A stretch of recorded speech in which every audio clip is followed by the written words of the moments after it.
Ito, napakalinaw naman yung kaso niya. Napakalinaw. Yung lahat ng ebidensya dito galing rin sa kanya. Sa sinasabi niya sa COMELEC, sa mga kanyang pag-amin. Hindi naman ito invento eh. Pati kayo, alam niyo yan. Yung mga footages niyan, napanood niyo lahat yan sa Net25 at sa iba't iba pa mga istasyon kung saan sinasabi niya nga na ginastos niya pa nga yung pera eh. Ginastos niya. Di ba? Inangkin niya, ginastos niya at tila walang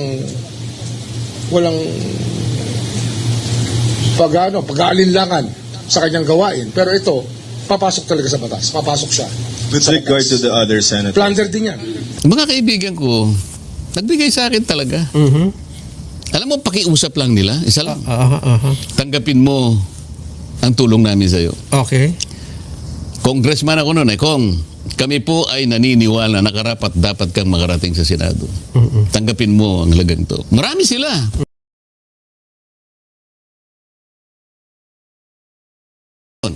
Enumerate. Hindi naman po pwedeng hindi ko gastahin yung binigay nyo sa akin. Kasi yung iba, magkakakilala kayo eh.